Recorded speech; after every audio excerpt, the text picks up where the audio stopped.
Now we want to replace this Laplace operator written in spherical coordinates, and we want to put it there in the Schrodinger, in the stationary Schrodinger equation. And now let me write it. So I have minus h squared over 2 mu, and then I have 1 over r squared d over dr times r squared d psi 0 over dr, and then I have minus h bar squared minus h bar squared over 2 mu. Here I have 1 over r squared sine phi d over d phi sine phi d psi 0 over d phi plus 1 over r squared sine phi d psi 0 d theta squared. But in this case, psi 0 is a function of r, theta, and phi because we are using spherical coordinates. Instead of x, we have r, theta, and phi. And then we have minus the potential energy. So it is plus the potential energy, but the potential energy has a minus sign. And then I have z e squared over r psi 0. And this should be equal to e times psi 0. Okay? Now, I want to multiply this equation by r squared. So let me do it here. So if I multiply both sides by r squared, I will get rid of this r squared here. And then I will get rid of this r squared here, this r squared here, and this factor of r is multiplied by r squared. So I can either write r squared divided by r or just r here. So let me write it like this. It's r squared divided by r. So now I'm not going to simplify it, but if you want, you can rewrite this, of course, as rz e squared psi 0. It doesn't really matter. And then here I will have r squared. Okay, so I'm going to rewrite it like this because it is more useful, and I want to show you why. Now let me rearrange these terms like this. I have minus h squared over 2 mu d over dr r squared d psi 0 over dr minus r squared z e squared over r psi 0, which is this term here, minus r squared e psi 0 from here. And then on the right hand side I have h squared over 2 mu 1 over sine phi d over d phi of sine phi d psi 0 over d phi plus 1 over sine phi d squared psi 0 divided by d theta squared. Okay, now it is still unintuitive written like this because we still have to do a little bit more work, and actually we want to separate variables. Okay, so what we want to do now, we want to separate variables similarly to what we did in the first for the first Schrodinger equation, the time-dependent Schrodinger equation. We separated the time variable from the position vector, okay, which contains the variables x, y, z. In this case, we want to separate the variable r from the variables theta and phi. So we can separate them. How do we separate them? Well, we assume that psi 0 of r theta phi can be written as a product of two functions. One function is capital Y of theta phi, and another function is the function phi. Maybe phi is not really a good name for the function here because This is the angle phi, but I will still call the function phi. So please do not get confused. This is the function phi which depends on r. So I will assume that this function depends on r. So this is the function, whereas this is the angle. So please do not get confused. If you want, you can try to call it in a different. If you can try to call it in a different manner, you can label it with a different letter. But I will call it phi. What we have to do is we have to substitute this expression in this equation here, and then we will divide. We will also divide by y of theta phi times phi of r. So we will divide both sides of that equation by this quantity, and we also have to replace. We have to replace psi 0 by this expression. So it's just very simple algebra, and you can see that the derivatives with respect to phi and theta will only act on y, whereas the derivative of r will only act on phi. Okay, so if you do that and you divide by this product, both sides of the equation, you can rewrite the equation above like this: minus h bar squared divided by 2 mu d over dr. In this case, it is just a simple derivative. It is just a total derivative, because inside this parenthesis we have r squared d phi over dr. So it's a total derivative because phi only depends on r. And recall, this is not the angle phi, this is the function phi. Okay? And then we have to multiply by 1 over phi, because remember, we have divided by y times phi. And the function y will cancel in this first term here, because the derivatives do not act on y, so we have y over y, and that of course will be equal to 1. Then we have minus r squared z e squared divided by r, and with respect to this, so if we compare this quantity here with this one, we don't have this factor of psi 0 anymore, because we have divided by this product, and of course this product is equal to psi 0. And then we have minus r squared e, and of course instead of having psi 0 here, we just have a factor of 1 here if you want, so this is the term. And then this is equal to h squared over 2 mu 1 over sine phi d over d phi. In this case, this derivative it is not a total derivative, because here we have sine phi dy over d phi, because y depends on theta and phi, so it depends on two variables. Therefore, this is not a total derivative.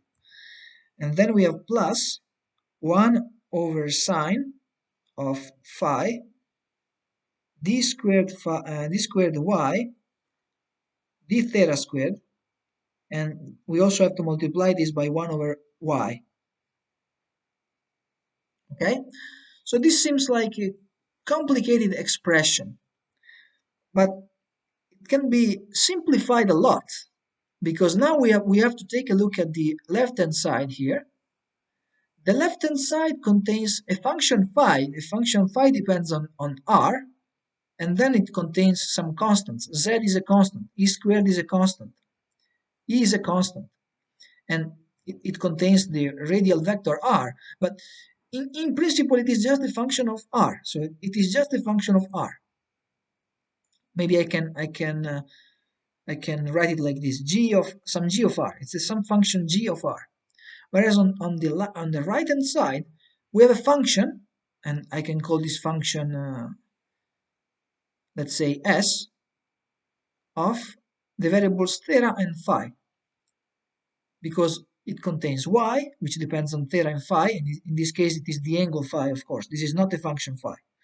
Okay, it is the angle phi, and it contains some constants here, h bar and mu, and of course theta, phi, and r are independent variables. So When is a function that depends only on r equal to a function that depends only on the angles, theta and phi? Well, this is true only if this is equal to a constant.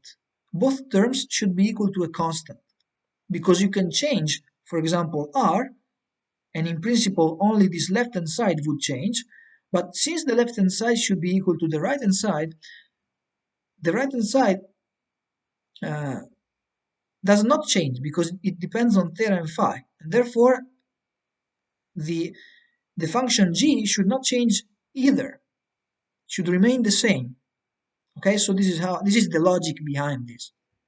So this should be equal to a constant, and I will have to give a name to the constant.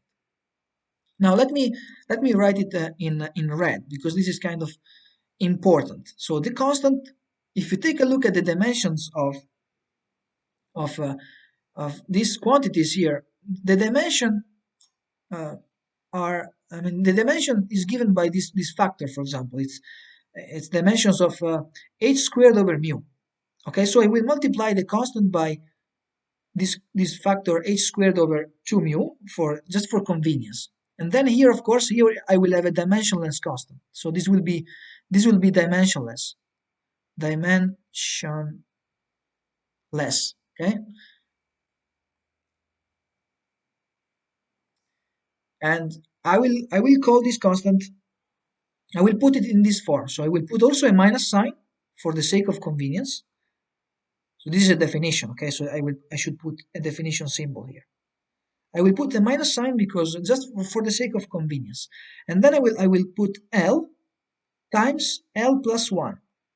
Okay, this is just useful for subsequent calculations. And this is the usual definition that you also find in books. And we will see more in detail what this L is. Okay, but the constant that I have introduced here is L. And if you want, this is L squared plus L, but there are no two constants here. So there's just one constant, and that constant is L. And of course, you can add L squared, or in principle, you can add a function of L. I mean, a function that depends on this constant that I have just introduced, and I can define any function that I want. But this is my definition. Okay, and from here we have two equations. We have two equations. Now let me write down the two equations, and then I will discuss them in the next video. But the first one comes from here, so I can multiply that by minus 1, and I have h bar squared over 2 mu. So I multiply this by minus 1, and of course I also have to multiply the right hand side by minus 1. And in particular, when I say right hand side, in this case I'm referring to this constant here, because that left hand side is equal to that constant. So I have h squared over 2 mu times d over dr here, but I will also multiply by 1 over r squared. Okay, and I of course have to multiply all the terms by 1 over r squared. So remember that I'm also multiplying by this. And then I have d over dr times r squared d phi over dr plus, remember that I have multiplied by minus 1, so here this will become a plus. This r squared will simplify, will cancel, so I have z e squared over r, and then I have plus e, and then I can also rewrite the right hand side here on the left hand side. So I will take this over to the left hand side, and this will become minus. I will have a minus here because remember that I have multiplied by minus 1. This minus here will become a plus, but when I take it over to the left hand side, this will become a minus again. So I will have minus h bar squared divided by 2 mu r squared times L plus 1 times phi equal to 0. Okay, so this is the first equation. This is a very important equation, but I will discuss it in the next video. And then I will also have minus h squared times, so what I have here is just this quantity, which is equal to this constant, and I have multiplied by minus 1, so I will have minus h bar squared. And if you take a look at the expressions, of course you could also simplify it a little bit, because you can cancel this factor of h bar squared over 2 mu on both sides. But I will just cancel these 2 mu here in the denominator, but I will keep the h bar squared, and I will tell you why in the next video. This is important, but I will tell you in the next video. For now, it is just a constant here. It's not really important. And then I have 1 over sine phi, d over d phi, sine phi, d over d phi. If you want here, you have the function y, but I will put it out of the parentheses. So I have plus 1 over sine phi, d squared over d theta squared, and this operator here, this is an operator, an important operator. And let's include this constant of minus h squared as well. I will tell you what this is in the next video, as I told you. This acts on the function y, and this should be equal to h bar squared L times L plus 1 times y. So I've also multiplied both sides by y, and I have done something similar in the above expression there, because I have multiplied both sides by phi. So you have one equation here and another equation here, which is, I mean, both of them are very important, but I will discuss them a little bit more in the next video, and we will see that we will have to solve one of them in order to derive the spectrum of the energy, whereas the other one does not provide any information about the spectrum of the energy. But both of them are very important.